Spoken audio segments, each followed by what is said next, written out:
Halo geng, apa kabar kalian semua? Semoga kabar kalian sehat selalu dan makin dilancarkan rezekinya.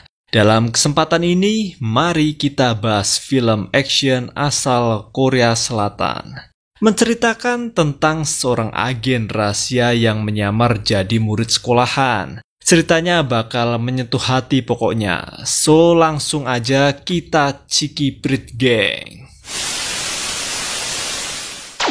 Awal kisah berlatar di Seoul, Korea Selatan. Malam itu di sebuah kedai pinggir jalan, seorang agen rahasia Korea Utara bernama Lee mampir untuk sekedar minum soju. Kebetulan pemilik kedai tersebut juga merupakan agen rahasia dari Korea Utara bernama Hwang. Lee pun mulai membuka obrolan dengan Hwang. Dia bercerita telah berhasil menyelesaikan misi rahasia dari atasannya. Dan berkat keberhasilannya ini, Lee diizinkan pulang ke Korea Utara. Keduanya lantas merayakan keberhasilan tersebut dengan minum-minum. Obrolan ini pun terus berlanjut. Hwang menanyakan kabar keluarga Lee di Korea Utara. Semakin antusias Lee merespon dengan menunjukkan foto keluarga kecilnya. Dan terungkaplah fakta baru jika Lee adalah duda dengan 2 anak. Mendengar kabar bahwa keluarga Lee baik-baik saja, Hwang ikut senang nih. Tak mau obrolan hanya satu arah, Lee gantian bertanya pada Hwang. Kira-kira kapan nih Hwang menyusul pulang ke Korea Utara? Namun entah kenapa tiba-tiba Hwang jadi sedih. Dia terlihat enggan membahas hal tersebut geng. Perasa cukup mampir minum, Lee pun pamit pulang. Keduanya berpisah sembari saling mendoakan kebaikan masing-masing. Selesai mampir dari kedai, Lee bermaksud pergi ke pelabuhan untuk pulang ke Korea Utara. Namun dalam perjalanannya itu, tak disangka dia diuntit oleh pihak NIS alias Badan Intelijen Korea Selatan. Meski sempat melawan, namun Lee sadar dirinya kalah jumlah. Tak punya pilihan lagi, Lee berniat menyerah. Namun entah apa yang dipikirkan Lee, dia terlalu gegabah merogoh saku yang membuat NIS mengira Lee akan melawan petugas. Akibatnya Lee ditembak mati padahal dia cuma mau mengambil foto keluarganya di saku jaket miliknya. Cerita pun beralih di Korea Utara geng. Di sebuah penjara di wilayah Yoduk, seorang perwira menengah bernama Kolonel Moon mengunjungi penjara di kota itu. Dia bermaksud menjenguk kedua anak Lee yang ditawan di sana. Kedua anak Lee ini bernama Myung Ho dan Hee In. Diketahui mengapa Myung Ho dan adiknya bisa mendekam di dalam penjara karena mereka adalah jaminan agar Lee yang sedang bertugas di luar negeri tidak berkhianat pada Korea Utara. Sebab setiap agen rahasia dari Korea Utara yang bertugas harus bersedia jika keluarganya ditawan negara sebagai jaminannya. Dan faktanya, Kolonel Moon ini adalah atasan Lee di dalam Regu 8. Regu 8 sendiri adalah nama divisi militer di Korea Utara. Niatan Kolonel Moon berkunjung di penjara tersebut selain menjenguk anaknya Lee ini, dia juga hendak mengabarkan kalau Lee ayah mereka sudah gugur dalam bertugas. Sebagai gantinya, Kolonel Moon menawari Myung Ho yang berumur 19 tahun untuk direkrut menjadi agen rahasia baru menggantikan ayahnya. Jika Myung Ho bersedia, Kolonel Moon menjanjikan kebebasan untuk dia dan adiknya. Maka inilah komitmen.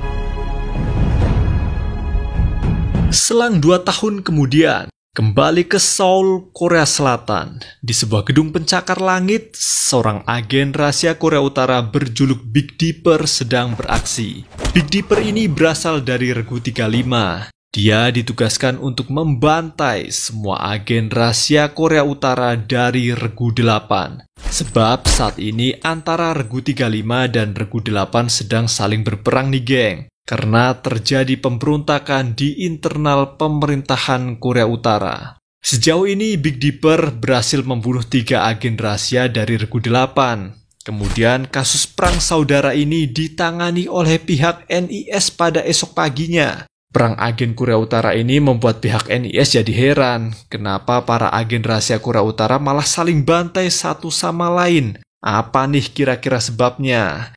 Tim investigasi dipimpin oleh agen NIS bernama Jung Nim mengolah TKP. Dan setelah diselidiki lebih lanjut, perang antar agen rahasia di Korea Utara tersebut terjadi karena pemerintahan Korea Utara sedang bergejolak. Presiden mereka saat ini Kim Jong-il dikudeta oleh pemberontak dari Regu 35. Sedangkan Regu 8 sendiri diketahui adalah divisi militer yang memilih setia pada rezimnya Kim Jong-il.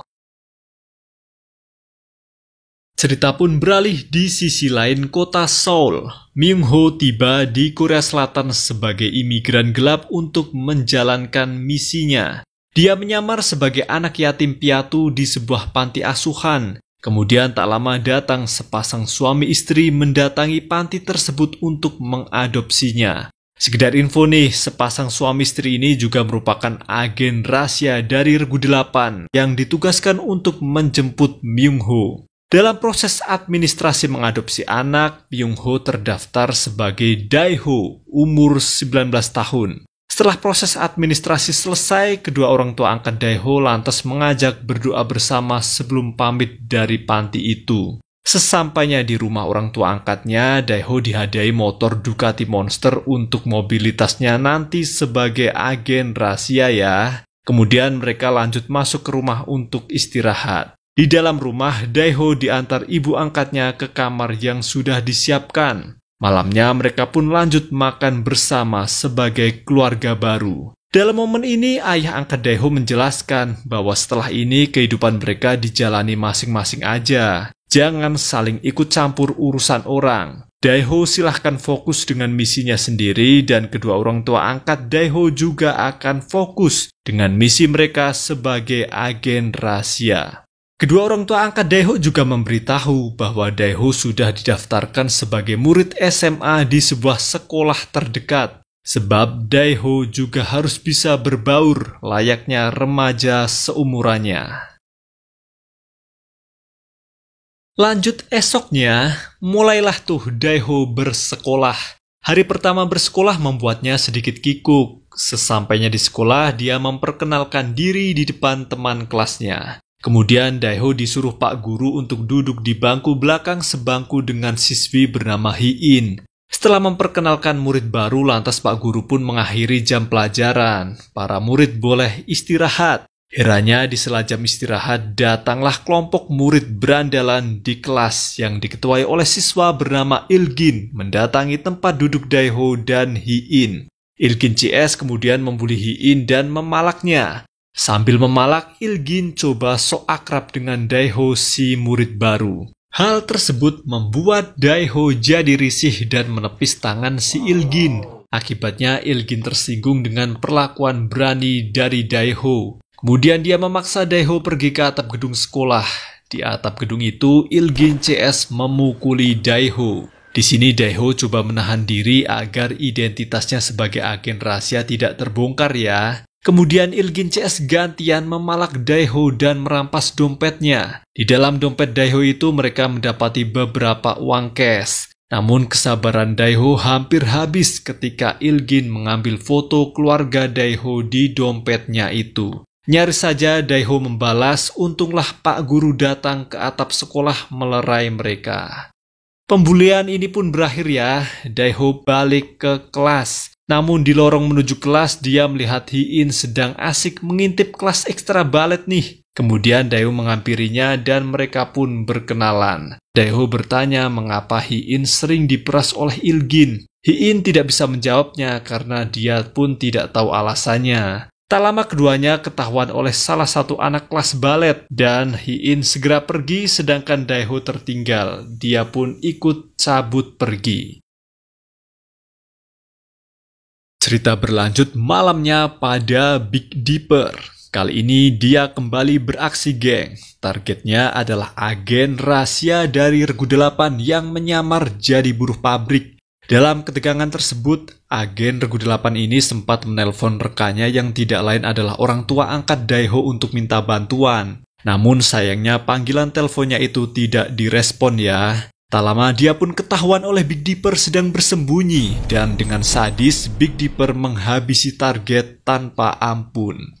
Lanjut esoknya di sekolah, jam pulang sudah tiba. Pak Guru membubarkan kelas sore itu. Sebelum Pak Guru pergi, beliau tak lupa mewajibkan semua murid yang tadi pagi terlambat masuk sekolah untuk beberes kelas sebelum pulang. Kebetulan yang terlambat adalah Hiin dan Ilgin CS. Namun setelah Pak Guru pergi, lagi-lagi Ilgin membuli Daeho dan Hiin. Dia memaksa keduanya untuk mewakili mereka beberes kelas. Selesai beberes, Daeho pun lanjut pulang nih. Sesampainya dia di rumah, Daeho bergegas ke kamarnya untuk istirahat. Tapi dia penasaran kok tumbenan ada paket untuknya di dalam kamar. Setelah dibuka, ternyata paket itu berisi ponsel. Kemudian Daeho mengaktifkan ponsel tersebut dan tak lama dia mendapat panggilan telepon dari Kolonel Moon, Komandan Regu 8. Kolonel Moon akhirnya memberi Daeho misi rahasia. Tugas Daeho yaitu mencari keberadaan Big Dipper yang telah membantai rekan-rekan dari Regu 8. Dia juga diperintahkan untuk membunuh target sebagai bentuk balas dendam. Dan sebelum beraksi, Kolonel Moon menginstruksikan pada Daeho untuk pergi ke minimarket yang telah ditunjuknya. Di sana, Daeho akan mendapatkan instruksi lanjutan dari rekan Regu 8 lain. Dan ternyata instruksi lanjutannya adalah mengunjungi sebuah toko kue. Mampirlah Daeho ke toko kue yang dimaksud untuk menemui rekan Regu 8 berikutnya. Dan dia diberikan bingkisan kue di sana. Setelah itu pergilah Daeho pamit ke toilet untuk membongkar bingkisan ini. Setelah kue dibongkar, ternyata di dalamnya terdapat pistol beserta amunisinya. Menjelang paginya, Daeho pun mulai berburu Big Dipper. Mula-mula dia mendatangi alamat anak buah Big Dipper yang berkedok sasana olahraga geng. Tanpa berlama, Daeho bertamu dan langsung menghajar anak buah Big Dipper yang menyamar jadi penjaga sasana itu. Awalnya, anak buah Big Dipper ini tidak mau membeberkan informasi di mana keberadaan Big Dipper sekarang. Namun setelah disiksa dengan ditembak lututnya oleh Daeho, dia pun bersedia buka mulut. Kata anak buah Big Dipper ini, Daeho disuruh datang ke toko daging. Tapi entah toko daging mana yang dimaksud, karena tiba-tiba anak buah Big Dipper tersebut justru menyerangnya. Terpaksalah Daeho pun membunuhnya.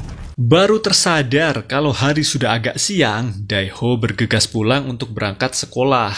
Di sekolah, dia melihat Hiin sedang dibuli oleh Ilgin CS yang membuang sampah di sekitar tempat duduknya. Merasa iba, Daeho lantas membantu Hiin membereskan semua sampah tersebut.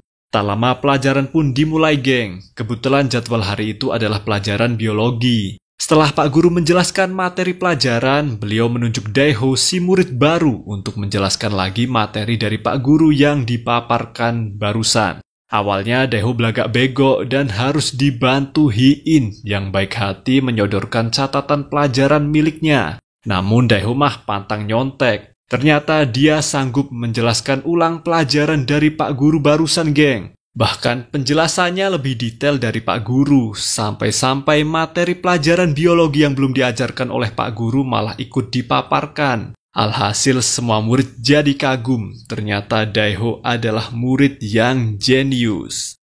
Singkatnya, pelajaran biologi berakhir, jam istirahat pun tiba. Daeho pergi ke ruang kesenian karena kemarin dia melihat ada piano di sana. Ketika melihat piano itu, dia jadi teringat nasib adiknya yang masih ditawan oleh Korea Utara sebagai jaminan.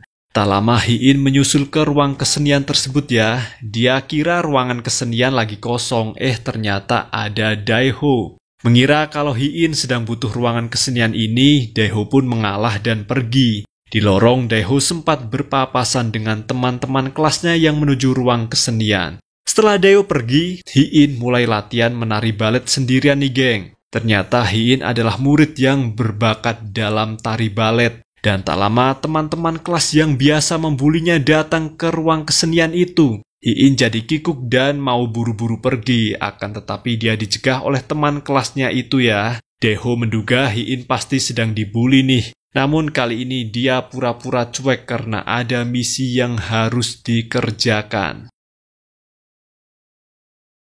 Sesampainya di rumah, malam itu setelah ganti baju, Daeho bergegas pergi lagi.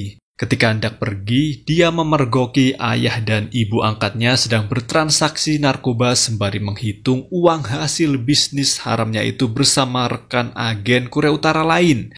Mungkin narkoba adalah bisnis sampingan mereka selain jadi agen rahasia, pikir Daeho sembari berlalu. Singkatnya, setelah berkeliling mencari di sekitaran kota, akhirnya Daeho berhasil menemukan alamat toko daging yang dimaksud oleh anak buah Big Dipper yang dia bunuh tadi pagi. Di toko daging itu, dia bertemu tukang daging yang juga merupakan anak buah Big Dipper lain. Sembari menodongkan pistolnya, Daeho meminta informasi di mana keberadaan Big Dipper sekarang. Anak buah Big Dipper ini bersedia memberinya informasi. Dia lantas menulis sebuah nomor plat kendaraan milik Big Dipper di secarik kertas. Namun ketika Daeho lengah, tukang daging ini malah menyerangnya, geng. Terpaksa Daeho membunuh cecunguk tersebut. Singkatnya, hampir semalaman sampai pagi tiba, Daeho terus mencari mobil Big Dipper. Setelah terus mencari, akhirnya dia menemukan mobil target di sebuah parkiran, geng. Kemudian Daeho mengawasi dari kejauhan mobil tersebut. Tak lama Big Dipper pun keluar dari persembunyiannya dan mulai berkendara. Daeho pun menguntitnya sampai di perhentian lampu merah. Merasa inilah momentumnya, spontan Daeho beraksi dengan menembaki mobil Big Dipper. Meski berhasil menghindar dari serangan maut barusan, mobil Big Dipper mengalami kecelakaan akibat bannya meletus terkena peluru dan menabrak pembatas jalan dengan keras. Hal tersebut membuat Big Dipper pasrah karena dia terkunci di dalam mobil. Gerak cepat, Daeho mengenakan topinya dan hendak mengeksekusi target. Tapi dia baru menyadari insiden kecelakaan ini justru menarik perhatian banyak orang. Tidak mau identitasnya terbongkar, Daeho pun memutuskan pergi sebelum sempat membunuh Big Dipper. Sejenak kita beralih di markas NIS. Insiden kecelakaan tadi sempat rekam CCTV tentunya. Pihak NIS menduga jika kecelakaan tersebut adalah perang saudara antar agen rahasia Korea Utara. Kemudian agen Jungnim dan rekannya pun segera bertindak. Mereka segera melacak siapakah pemuda misterius pengendara Ducati Monster yang sempat terekam CCTV. Lanjut di sekolah, di sela jam istirahat, Daeho menyempatkan berolahraga untuk menjaga kebugarannya. Selesai berolahraga, dia melihati foto keluarganya sembari melamun sendirian. Tak lama Daeho mendengar kegaduhan di lantai atas. Setelah dicek, ternyata itu ulah Ilgin CS yang sedang membuli Hiin. Lagi-lagi mereka memalak Hiin. Hiin sempat melawan karena uangnya yang dipalak itu untuk membayar les balet. Akibat perlawanan Hiin ini, Ilgin mulai bertindak kasar nih hingga membuat baju Hiin sobek. Daeho yang mengintip melihat kejadian ini tentunya. Dia mengira kalau Hiin hendak diperkosa. Kali ini Daeho tak tinggal diam dong. Dia menghampiri Ilgin CS dan menghajar mereka dengan mudahnya. Tentu Daeho jadi iba melihat Hiin hampir telanjang, geng. Kemudian dia meminjamkan jas alma maternya untuk Hiin kenakan pulang. Dan singkatnya setelah kejadian itu, esoknya Hiin bolos sekolah.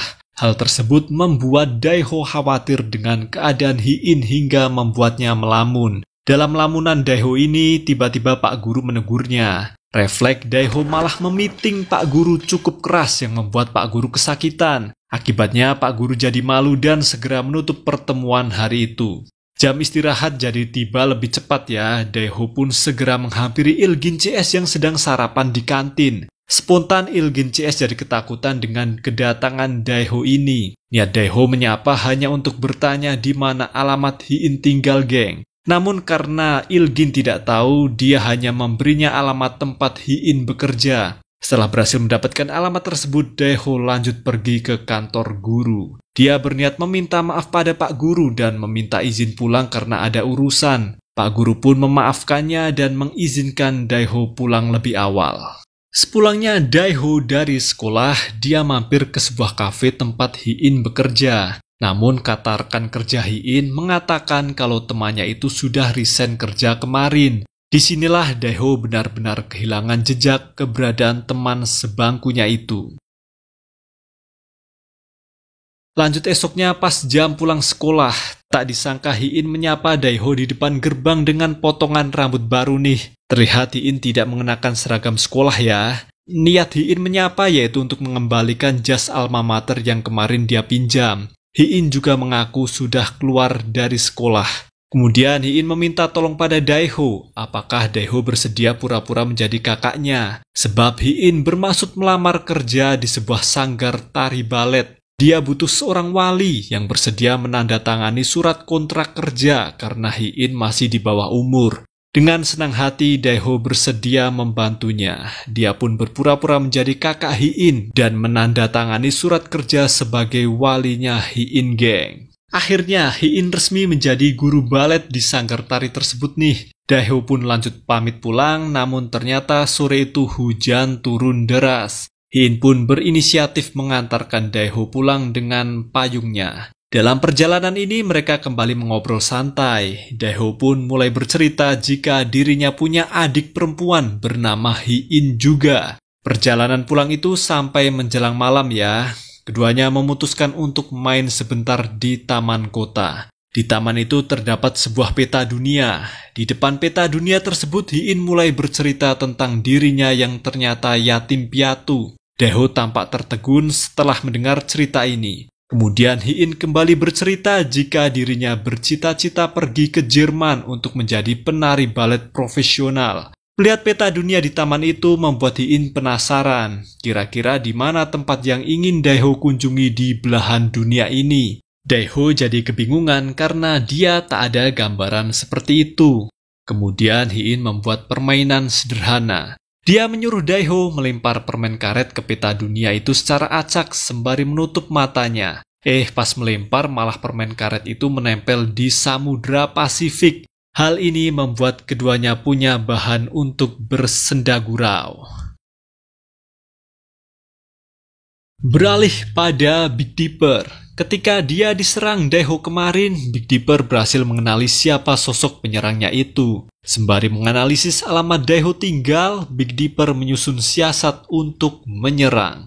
Kemudian dia bersama dua anak buahnya mendatangi rumah Daeho yang disamarkan sebagai apotik. Di dalam apotik, dia bertemu ibu angkat Daeho. Big Dipper meminta ibu angkat Daeho menyerahkan sebuah paket yang selama ini dilindungi oleh Regu 8. Semakin ketakutan, ibu angkat Daeho terpaksa menunjukkan di mana paket itu disimpan, yaitu di brankas mereka. Dan meski sudah minta ampun, Big Dipper tetap membunuh ibu angkat Daeho karena dia juga anggota Regu 8 yang harus dibantai. Big Dipper lanjut masuk ke rumah Daeho dan juga menghabisi ayah angkat Daeho yang sedang bersantai. Kedua anak buah Big Dipper langsung menuju brankas yang dimaksud dan mengangkut paket rahasia milik Korea Utara berupa sejumlah uang cash dan satu tas berisikan berlian. Setelah itu Big Dipper menyuruh anak buahnya segera pergi. Sedangkan dia sendiri mau bersantai sebentar sembari menunggu Daeho pulang nih. Dia berniat balas dendam atas penyerangan kemarin. Tak lama setelah dua anak buah Big Dipper ini pergi, Daeho pulang ke rumah. Di dalam rumah, Daeho terkejut melihat ayah dan ibu angkatnya telah tewas. Di ruang keluarga, akhirnya Daeho bertemu dengan Big Dipper yang sudah menunggunya. Mereka pun berduel sengit hingga Big Dipper tewas dan Daeho terluka, geng. Menyadari bahwa rumahnya sudah tak aman lagi, Daeho pun berkemas. Sebelum pergi, tak lupa dia menghancurkan rumahnya dengan memotong saluran gas dan membuat bom dari microwave. Tak lama setelah Daeho pergi, rumahnya pun meledak dan terbakar hebat. Tentunya semua bukti spionase Korea Utara hilang bersama kobaran api. Dan dengan terbunuhnya Big Dipper ini, Daeho menganggap misinya telah selesai, geng. Malam itu dia pun lanjut pergi ke kedai milik agen Hwang. Sebab semua agen Korea Utara dari Regu 8 yang berhasil menyelesaikan misi rahasia harus melapor pada agen Hwang yang berpangkat letnan. Namun ketika agen Hwang hendak menjamu Daeho, justru Daeho pingsan karena kelelahan akibat duel dengan Big Dipper tadi. Lanjut esoknya, pihak NIS ikut menangani kasus kebakaran dan pembunuhan di rumah Daeho. Menurut informasi yang didapat, ternyata Ducati Monster yang dikendari pengendara misterius yang terekam CCTV kemarin sama persis dengan Ducati Monster milik anak penghuni rumah yang terbakar ini. Dan setelah menelusuri TKP, agen Jungni mendapat petunjuk baru ketika dia menemukan atribut anak sekolahan yang terbakar. Maka dilakukanlah investigasi lebih mendalam di markas NIS, geng. Mereka pun berhasil mengidentifikasi 3 penghuni rumah tersebut. Ketiganya adalah agen rahasia Korea Utara dari Regu 8, dan salah satunya menyamar menjadi siswa SMA bernama Daeho. Beralih di kedai kaki 5, terlihat Daeho sudah siuman lagi nih. Dia sangat lahap menikmati hidangan yang dibuat oleh agen Hwang. Kemudian keduanya mulai mengobrol. Daeho menjelaskan kalau misinya di Korea Selatan sudah selesai. Dia pun bertanya apakah sekarang dirinya bisa pulang ke Korea Utara. Agen Hwang kemudian memberinya sedikit pengertian agar Daeho bersabar sembari menunggu komando selanjutnya.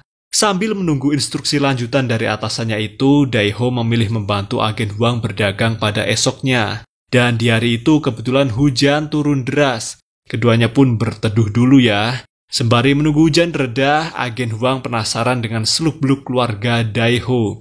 Daeho dengan senang hati menjelaskannya sembari menunjukkan foto keluarga miliknya. Dan setelah agen Hwang melihat foto keluarga Daeho, dia kembali teringat tragedi 2 tahun lalu. Dia pernah melihat foto yang sama ditunjukkan oleh agen Lee rekannya dulu sebelum pamit pulang ke Korea Utara. Agen Hwang yang penasaran kembali bertanya, apakah sosok orang tua di foto tersebut adalah ayah Daeho? Dan Daeho membenarkan bahwa sosok tersebut adalah ayahnya yang telah meninggal 2 tahun lalu.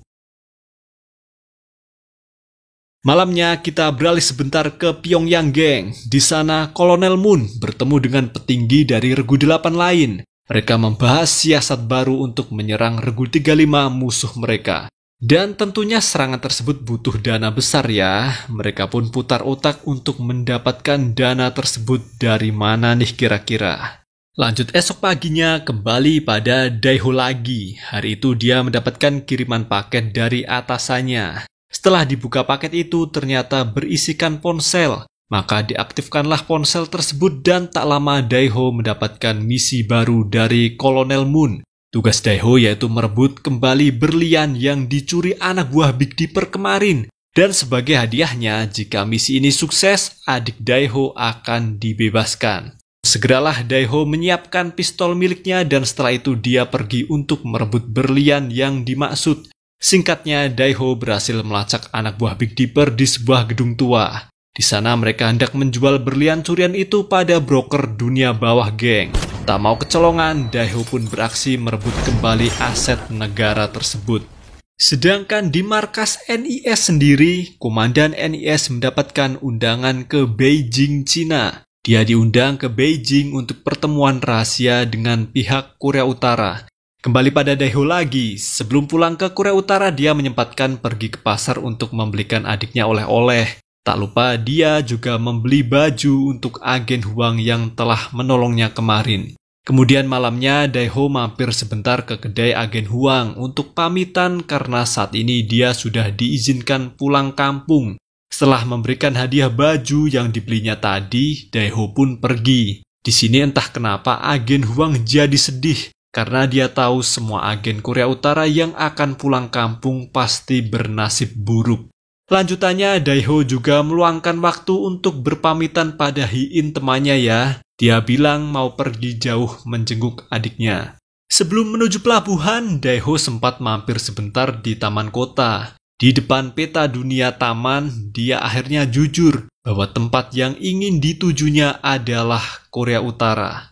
Setelah itu, Daeho lanjut ke pelabuhan menemui seorang agen yang ditugaskan untuk menjemputnya pulang ke Korea Utara. Lalu saat sudah menaiki kapal untuk pulang ke Korea Utara, tak disangka agen yang menjemputnya itu justru menikamnya, geng. Agen ini mengatakan, tidak ada agen rahasia dari Korea Utara yang bisa pulang setelah selesai bertugas. Yang artinya Daeho telah dikhianati negaranya sendiri. Untungnya Daeho mampu menghajar balik agen tersebut hingga tewas. Sedangkan di Beijing, Cina, pertemuan rahasia digelar antara pihak Korea Selatan dan Korea Utara. Di sana, NIS diberi hadiah 5 dokumen rahasia berisikan identitas agen rahasia Korea Utara dari Regu 8 yang saat ini sedang bertugas di Korea Selatan. Pihak Korea Utara mendesak NIS untuk menangkap kelima agen tersebut. Dan setelah berbincang-bincang lebih dalam, pihak yang mewakili Korea Utara di Beijing ini adalah perwakilan dari Regu 35 yang menyamar. Setelah itu, Komandan NIS yang mendapat hadiah dokumen rahasia tersebut segera memerintahkan Jung Nim untuk menangkap kelima agen rahasia Korea Utara yang sedang bertugas di Korea Selatan. Dengan langkah NIS menerima hadiah dokumen rahasia tersebut, membuat posisi geopolitik mereka tertebak. Tanpa disadari, otomatis NIS ikut memihak Regu 35 yang saat ini sedang mengkudeta rezim Kim Jong-il. Pada akhirnya, semua agen dari Regu 8 berhasil diringkus oleh NIS, termasuk agen Huang yang menyamar jadi pedagang kaki lima. Dalam penangkapan agen Huang yang dramatis itu, tak disangka Dae-ho balik lagi ke kedai. Dia melihat agen Huang membela diri dan ditembak mati. Jung Nim yang sepintas melihat Dae-ho di kerumunan warga sempat mengejarnya. Jung Nim membujuk Dae-ho untuk menyerah saja karena dia tahu jika Korea Utara telah mengkhianatinya. Namun Dae-ho tetap menghiraukan saran dari Jung Nim ini dan memilih cabut pergi. Kematian agen Huang tadi membuat Dae-ho semakin terpukul ya. Kini dia tidak punya tujuan lagi, geng. Untunglah dia kembali teringat jika masih memiliki sahabat yaitu Hi-in. Segeralah Dae-ho pergi ke rumah Hi-in untuk bersembunyi sementara.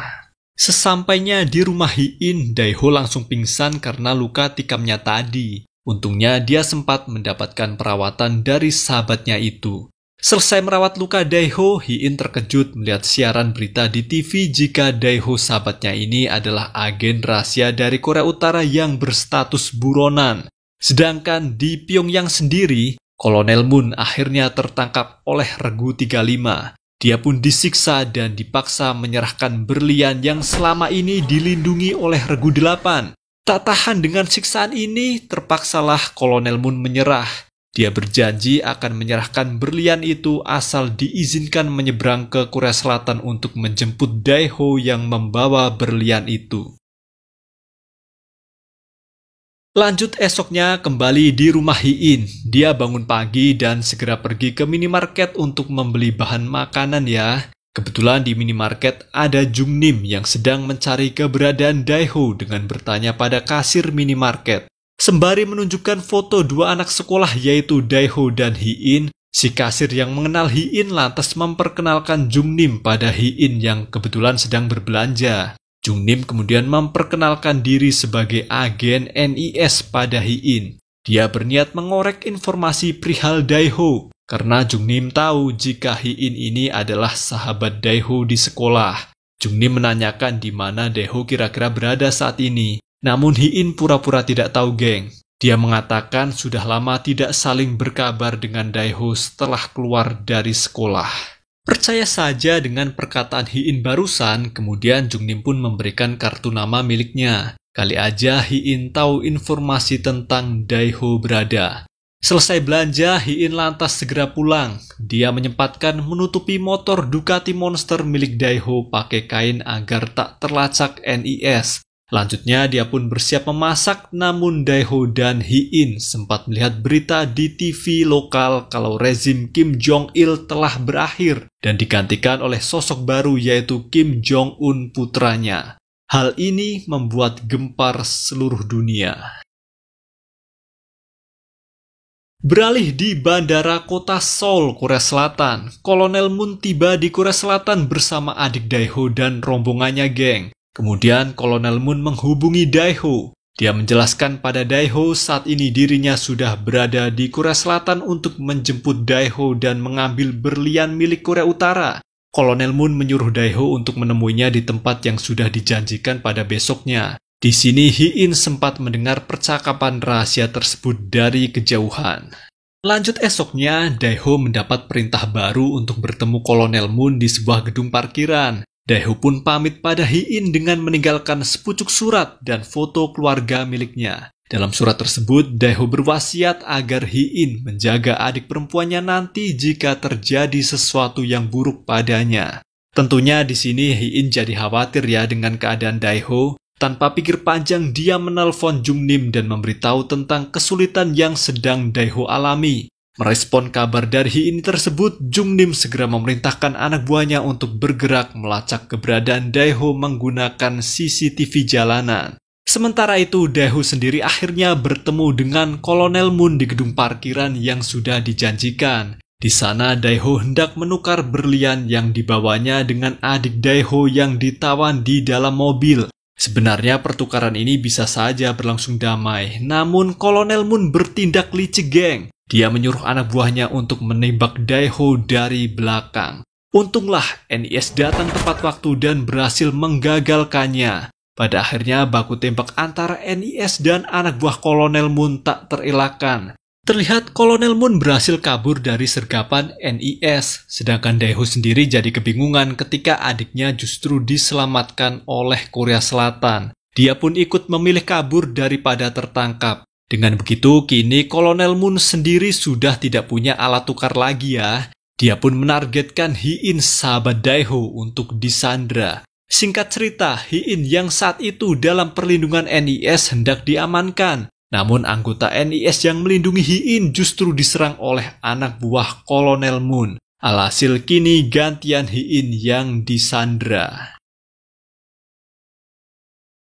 Lanjut malamnya, berhasil mendapatkan alat tukar baru, Kolonel Moon kembali menghubungi Dae-ho lagi. Dia mengancam jika Dae-ho tidak menyerahkan berlian milik Korea Utara, nyawa sahabatnya akan dihabisi. Di sini Dae-ho makin bingung. Kemudian entah dari mana dia mendapatkan nomor kontak NIS, Dae-ho menghubungi Jungnim. Dia berpesan pada Jungnim untuk menjaga adiknya. Dae-ho juga berjanji setelah urusannya dengan Kolonel Moon selesai, dia akan menyerahkan diri. Akibat bertubi-tubi mendapatkan masalah hidup ini, Dae-ho merasa sedih, geng. Kenapa hidupnya begitu berat ya? Seakan-akan masalah tidak pernah henti menerpanya. Namun dia sadar harus tetap tegar menghadapinya. Dae-ho bangkit ke mode serius, sembari menyusun siasat berikutnya untuk menghadapi Kolonel Moon. Siasat selesai disusun, Dae-ho segera menuju pabrik tua tempat Hi-in disandra. Namun sebelum masuk pabrik itu, tak lupa Dae-ho menghubungi Jungnim dengan ponselnya lagi. Ponsel tersebut dia tinggal begitu saja di motor Ducatinya agar Jungnim bisa melacak keberadaannya kini. Bermodal sinyal telepon inilah, Jungnim segera melacak keberadaan Dae-ho dengan bantuan anak buahnya. Masih pada Dae-ho, dia nekat memasuki pabrik yang sudah dikepung oleh anak buah Kolonel Moon bersenjata lengkap. Sebelum melakukan pertukaran tersebut, Dae-ho sempat memastikan jika Hi-in baik-baik saja ya. Kemudian dia lanjut menunjukkan berlian yang dibawanya tanpa tas pembungkus. Karena selama ini dirinya hanya dimanfaatkan oleh Kolonel Moon, Dae-ho tak bermaksud menyerahkan berlian itu. Dia nekat menebar berlian tersebut sebagai pengalihan dan kemudian lanjut menyerang. Dengan rencana yang telah disiapkan, Dae-ho melemparkan tasnya yang berisikan granat ke arah musuh. Alhasil ledakan hebat membakar seisi gedung itu. Mengira musuh telah tewas, Dae-ho dan Hi-in bergegas pergi. Namun salah satu anak buah Kolonel Moon bangkit dan kembali menyerangnya. Dae-ho mencoba melawan sembari menyuruh Hi-in pergi. Hi-in pun pergi keluar dan bertemu Jungnim. Dia lantas meminta bantuan Jungnim yang baru saja tiba untuk menyelamatkan Dae-ho yang terdesak. Sementara di dalam gedung pabrik itu, ternyata Kolonel Moon selamat dari ledakan tadi, geng. Dia pun berniat membunuh Dae-ho, namun tembakannya meleset dan justru membunuh anak buahnya yang tersisa. Tak lama Jungnim datang dan melihat duel ini ya. Singkatnya, Dae-ho berhasil membunuh Kolonel Moon, akan tetapi dia juga tertembak di beberapa bagian vital. Segeralah Jungnim dan Hi-in bergegas menolong Dae-ho yang terluka untuk dilarikan ke rumah sakit terdekat. Namun dalam perjalanan menuju rumah sakit, nyawa Dae-ho tak terselamatkan. Dia menghembuskan nafas terakhir akibat pendarahan hebat. Selang beberapa hari kemudian, musim dingin pun tiba. Hi-in diundang ke markas NIS untuk bertemu adiknya Dae-ho sesuai wasiat yang ditulis Dae-ho sebelum meninggal. Keduanya berkenalan untuk mengakrabkan diri. Setelah mengakrabkan diri, mereka pun saling bercerita satu sama lain untuk mengenang mendiang Dae-ho semasa hidupnya. Dan di sini Hi-in benar-benar menepati wasiat dari sahabatnya itu untuk merawat adiknya Dae-ho. Cerita pun selesai, sampai jumpa di kisah seru lainnya.